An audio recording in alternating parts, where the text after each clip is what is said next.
Hello friends, आपका अपने YouTube channel पर स्वागत है। आशा करती हूँ आप सब अच्छे होंगे। इस वीडियो में हम भारत पाकिस्तान मीडिया में राष्ट्रीय अंतर्राष्ट्रीय मुद्दों पर जो डिस्कशन होता है उसके बारे में जानेंगे। वीडियो पसंद आए वीडियो को लाइक करें और चैनल को सब्सक्राइब करके अपनी राय कमेंट बॉक्स में जरूर दें। आमिर मीर साहब का फरमाना है कि पाकिस्तान तो बंगालियों ने बनाया था और फिर इस मुल्क के जो लोग चाचे और मामे बने उन्होंने इस मुल्क को तोड़ डाला और उसके बाद इस मुल्क को तोड़ने का इल्ज़ाम बंगालियों पर लगाया और उन्हीं बंगालियों को जिन्होंने पाकिस्तान बनाया था गद्दार कह के बाहर निकाल दिया अमेरिका की तरफ से। और इसमें हर कंट्री के हवाले से बात की होती है कि वहाँ पे मज़हब के हवाले से कितनी आज़ादी है। तो दिसंबर का महीना है और दिसंबर का महीना हमारे लिए बहुत ही नाजुक तरीन मोड़ होता है। इसकी वजह यह है कि दिसंबर का महीना हम पर बहुत ही भारी पड़ता है। रिपोर्ट है, रिपोर्ट में पाकिस्तान का नाम है, हिंदुस्तान का नाम नहीं है, तो पाकिस्तान इस पे क्या बोल रहा है? भारत ने कभी हमें एक्सेप्ट नहीं करा, कबूला नहीं कि पाकिस्तान बन गया है।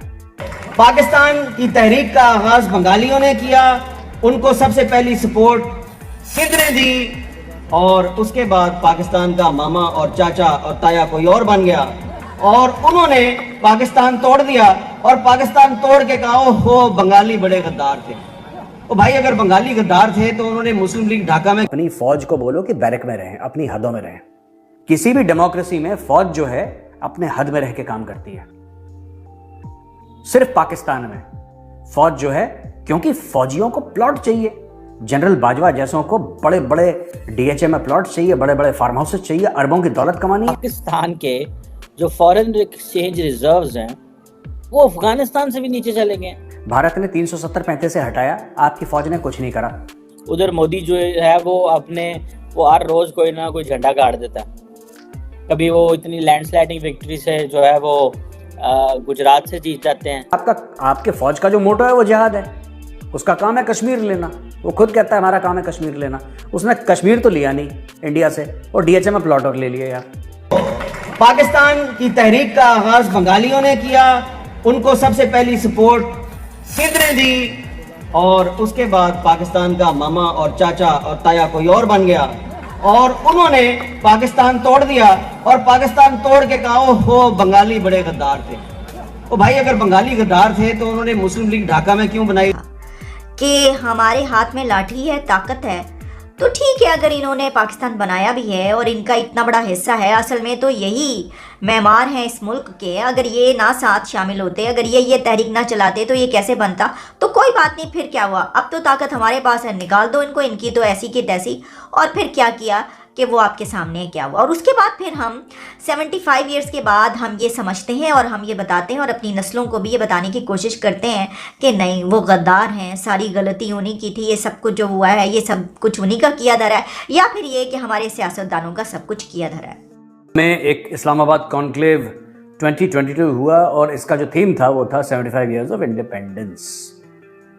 75 ईयर्स ऑफ क्रिएशन होना चाहिए था। इंडिपेंडेंस तो क्या है, पाकिस्तान बना ही बना था, 75 साल हो गए हैं और उसमें कई सारी चीज़ें डिस्कस हुई। तो ज़ुबैर हयात साहब हैं, general Zubair Hayat, former chairman joint chief of staff committee, former है यानी कि रिटायर्ड हो गए। इन्होंने 2-3 बातें बोली जो मैं चाहता हूँ मैं आपको समझाऊँ। इन्होंने बोला यार भारत ने कभी हमें एक्सेप्ट नहीं करा, कबूला नहीं कि पाकिस्तान बन गया है। भारत अभी भी नहीं कबूलता। जो टॉप क्रीम है पाकिस्तान की, जो अशराफिया है, वो नीचे वालों का चूरन बेचता रहता है कि भारत से आपको खतरा है। भारत ने तो कभी माना ही नहीं, भारत तो कभी मानता ही नहीं कि पाकिस्तान है, भारत ने तो हमें माना ही नहीं। कोई ये भी झूठ बोल देते हैं कि भारत के संविधान में लिखा है कि पाकिस्तान को नहीं मानते। ये देखिए, और यही जनरली तो पढ़ा लिखा होगा ना, 4 स्टार जनरल था ये। Joint chief of staff committee का chairman, he is not a small man, he is a very big man, very senior person. पढ़ा लिखा है, विदेश घुमा होगा, सब कुछ नॉलेज होगी, मतलब एक्सपीरियंस होगा, एक्सपोजर होगा, फिर ये ऐसी बात। ये पाकिस्तान में एक बहुत बड़ी प्रॉब्लम है। भारत ने माना ही नहीं, हमें एक्सेप्ट ही नहीं करा, हमें कबूला ही नहीं। अरे भाई, चाणक्यपुरी में हाई कमीशन है पाकिस्तान का और इस्लामाबाद में इंडिया का हाई कमीशन है। हमारे डिप्लोमेटिक टाइज हैं, अच्छे हैं बुरे हैं जैसे भी हैं, तो फिर कैसे नहीं कबूला आपने जैसे इजराइल को नहीं कबूला, वो कह सकते हैं नहीं कबूला आपने माना ही नहीं इजराइल को, पर भारत के साथ तो ऐसा नहीं है। लगाओ अपनी फौज को। मैं आपको बता रहा हूं, अपनी फौज को बोलो कि बैरक में रहें, अपनी हदों में रहें, राइट। और दिल से इमरान खान टाइप का झूठ मत बोलना कि जब तक फौज साथ में थी तो फौज के गुण गा रहे थे, जब तक फौज साथ में थी जनरल बाजवा जब आशीर्वाद दे रहा था उसको तो उसने जनरल बाजवा को एक्सटेंशन दे दिया, फिर बाद में फौज को गालियां देने लगा और हकीकी आज़ादी का चूरन बेच दिया पाकिस्तानियों को। अब पाकिस्तानी पढ़े लिखे हैं नहीं, उनको जो बोलो मान लेते हैं। किसी भी डेमोक्रेसी में फौज जो है अपने हद में रह के काम करती है। सिर्फ पाकिस्तान में फौज जो है, क्योंकि फौजियों को प्लॉट चाहिए, जनरल बाजवा जैसों को बड़े बड़े डीएचए में प्लॉट चाहिए, बड़े बड़े फार्म हाउसेस चाहिए, अरबों की दौलत कमानी है भाई। अरबों की दौलत कमानी है तो कैसे कमाएगा इंसान? कबूला नहीं, भारत हमें निगलना चाहता है, ये दुनिया भर के जब तक झूठ नहीं बोलेंगे तब तक आप पैसे कैसे खा पाएंगे? तो अपनी फौज को आप लोग बोलेंगे जी बैरक में रहो। आपका काम है देश के सरहदों की निगरानी करना, आपका काम है देश के सरहदों की हिफाजत करना। मुझे एक बात समझ में नहीं आती, भारत ने 370-35 से हटाया, आपकी फौज ने कुछ नहीं करा, ठीक है। पाकिस्तानी फौज में पाकिस्तानियों से मुखातिब हूं, आपकी फौज ने कुछ नहीं करा, भारत ने 370-35 से हटाया, कुछ नहीं करा आपकी फौज ने। ट्विटर पे बयान देने के अलावा कुछ करा एक्शन? अगर करा तो बताइए कि हमारी फौज ने तीर मार दिया। रिलीजियस फ्रीडम रिपोर्ट है, हर साल नवंबर एंड या दिसंबर के महीने में इशू किया जाता है इस रिपोर्ट को अमेरिका की तरफ से।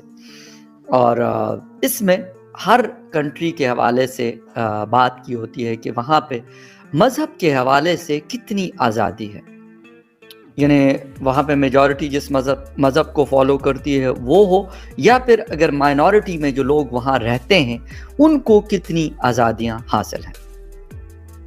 यकीनन पाकिस्तान का नाम भी इसमें है, सऊदी अरेबिया का नाम है, चाइना का नाम है और कुछ सेंट्रल एशियन कंट्रीज़ के नाम इसमें शामिल है, और बहुत सारी चीज़ें भी कही गई हैं इन आज़ादियों के बारे में।